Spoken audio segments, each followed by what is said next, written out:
Everything but architecture. Bonjour, je m'appelle Tristan Auburn, je suis architecte et formateur Revit. Aujourd'hui, on va voir comment créer une limite de propriété 3D en hackant un garde-corps. J'ai une architecte avec qui je travaille qui m'a demandé si on pouvait afficher une limite de propriété dans une vue 3D. Il s'avère que c'est pas possible et donc on a trouvé cette petite astuce pour pallier ce problème. Allez, c'est parti pour la démo. Pour l'exercice, j'ai créé une petite topo avec un peu de relief qu'on voit ici, là, voilà. Et puis une limite de propriété. Limite de propriété, vous connaissez, volume et site, voilà, limite de propriété. On peut tout de suite voir qu'en 3D, on a bien la topo avec le relief, mais on ne voit pas la limite. Elle apparaît pas en 3D, et quand bien même elle apparaîtrait, elle serait figée sur le niveau 0 et elle suivrait pas la topo. Le fait d'utiliser un garde-corps, ça va nous permettre de passer outre ce problème. Alors, la première étape, ça va être de créer des barreaux de garde-corps pour pouvoir créer le garde-corps qui va devenir une limite de propriété. Alors, on va prendre un motif, voilà, un peu l'idée, ça va être de prendre un motif comme ça, tiré, point, point. Alors, pour ça, on va aller dans l'arborescence ici, on va développer ici famille, ok, on va jusqu'à garde-corps, on développe garde-corps, on va trouver barreau traverse rectangulaire qui normalement est chargé par défaut dans le gabarit Revit. Le tout, c'est de trouver un barreau rectangulaire qu'on peut paramétrer simplement. Première étape ici, je double-clique sur le type qui est chargé ici 12 mm par 40 mm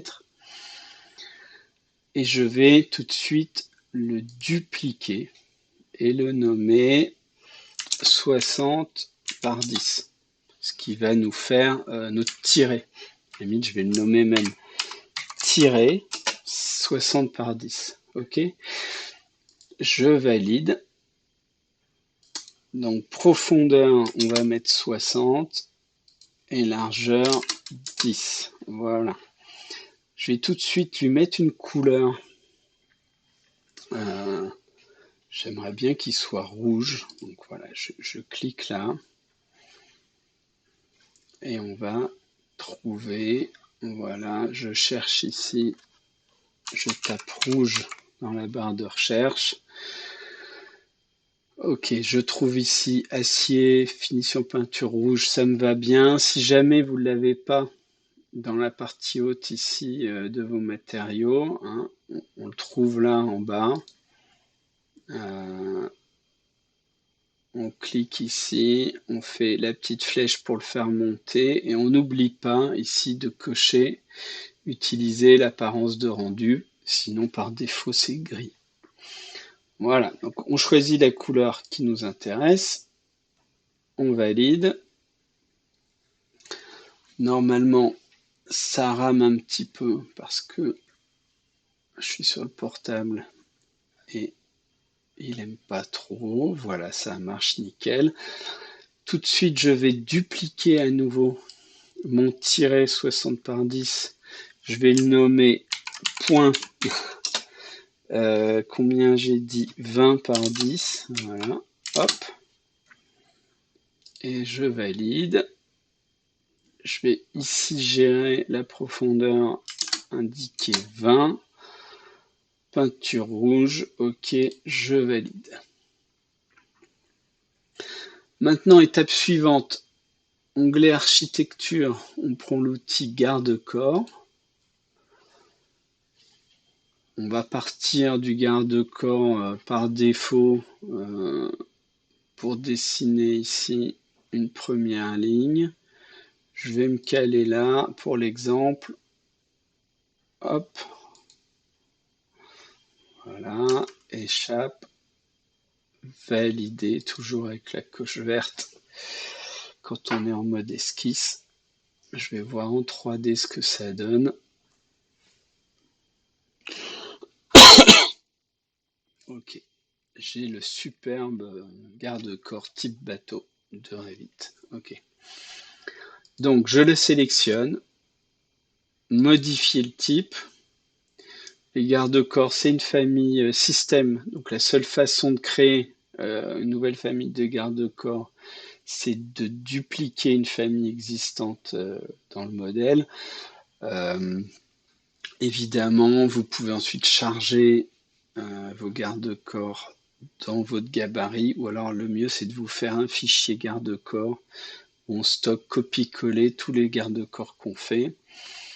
Voilà, donc dupliquer, je vais l'appeler limite de propriété. Ok, pas de faute. Et on va voir comment il est configuré celui-là pour pouvoir le modifier. Alors, je vois ici que il utilise une traverse haute. Ok, donc je vais décocher ici pour pas utiliser ça. Je vais maintenant, donc là il n'y a rien d'autre, donc c'est bon. Je vais modifier la structure des traverses. Tac, on clique sur modifier et on va supprimer toutes les traverses. Donc, supprimer. Message d'erreur qui dit que Revit ne sait plus générer les poteaux parce qu'il se réfère à la traverse. Pas de problème, de toute façon on reconfigure tout. Donc on dit oui, voilà, et on supprime tout le reste normalement sans problème. Ok, je valide. Nouveau message d'erreur qui me dit que il ne sait pas générer le garde-corps. Évidemment, il n'y a plus de référence, donc on fait supprimer les éléments. C'est pas grave, vous verrez. Effectivement, dans l'aperçu, j'ai rien. C'est normal, il y a une erreur. Donc, maintenant, sur la ligne position des barreaux, on fait modifier. Voilà. OK. Donc, premier barreau ici. Je vais commencer par choisir mon tiré 60 par 10 qui sera mon premier barreau. Le bas du barreau, c'est l'hôte avec un décalage de 0. Ça marche. Le haut du barreau, c'est l'hôte avec un décalage de 0. Donc ça va pas. On va lui mettre, disons, 5 pour l'exemple. La distance, on verra ça après. Je prends ce barreau-là, je le duplique. Deuxième barreau, on va chercher notre point. OK, tiret, point. Voilà, hop. Et je le duplique encore une fois. Et donc, on aura bien notre motif, tiret, point, point. OK. Ce qui nous reste à régler maintenant, c'est la distance depuis le précédent. Alors, pour le premier barreau, le barreau fait 60 de longueur. Donc, comme il va nous le placer à l'axe, en distance ici, je vais mettre 30, hein, la moitié de la longueur du barreau. Ensuite, jusqu'au suivant, il va falloir ajouter la moitié du premier barreau, la moitié du deuxième barreau et la distance qu'on souhaite avoir entre les deux barreaux. Pour l'exemple, j'ai choisi 35, donc on fait 35 plus 30, la moitié de 60, plus 10, la moitié de 20, ça fait 75. Pour le suivant, c'est le même principe. La moitié de 20, la moitié de 20 plus 35, hop, ça fait 55. Et le dernier, on remet 55 à nouveau. Et je pense qu'on est bon. Hein. Alors, on remet 55 pour que ça redémarre sur le suivant. Ici, je vais mettre justification au début, comme ça on commence avec le motif. Je vais choisir en longueur excédentaire le motif tronqué, c'est-à-dire que si Revit ne sait pas mettre tiret point point parce qu'il n'y a pas assez de place, il mettra tiret point ou tiret tout court pour combler le vide. Sur les poteaux, je ne vais pas en mettre, d'accord? On va mettre aucun au départ, aucun à l'angle, aucun à l'arrivée. Ça, on peut décider de le changer, mais en première approche, on va faire comme ça. Je valide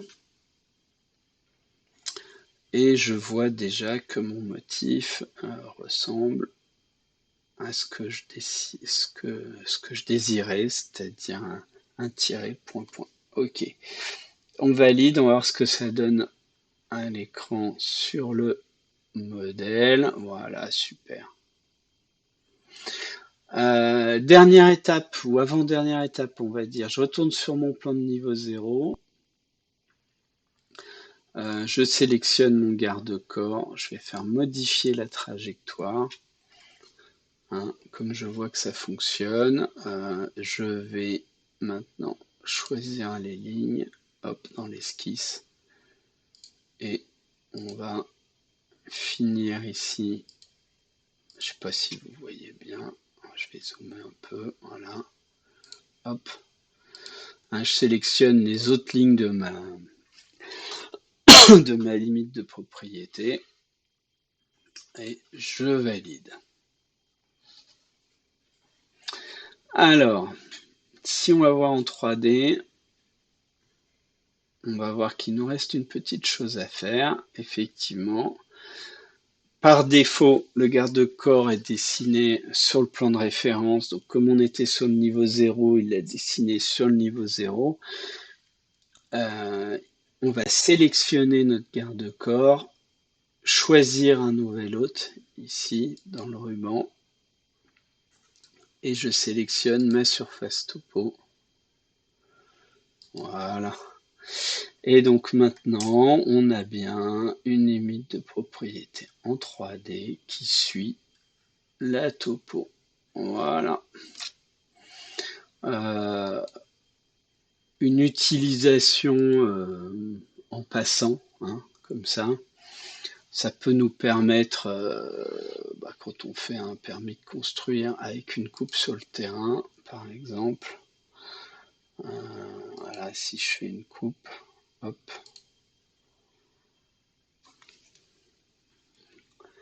Aller à la vue.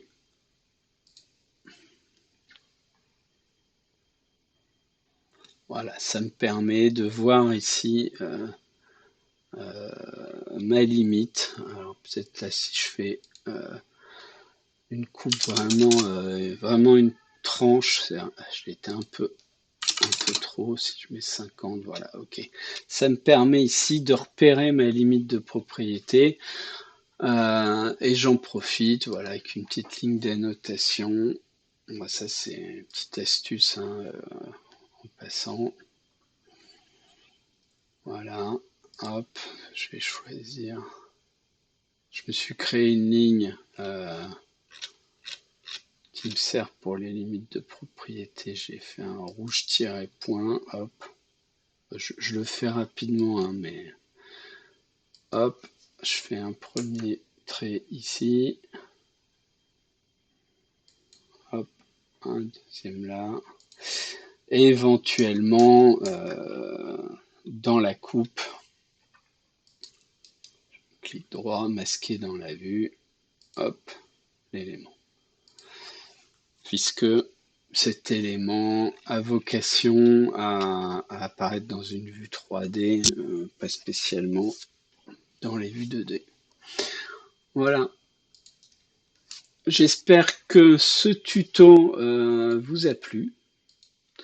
N'hésitez pas à liker, à vous abonner à la chaîne, à visiter mon profil LinkedIn, à partager, faire des commentaires. Si vous avez des envies de tuto, n'hésitez pas à mettre en commentaire. Si vous avez des besoins, des trucs qui bloquent, je serais ravi de préparer un tuto sur la question.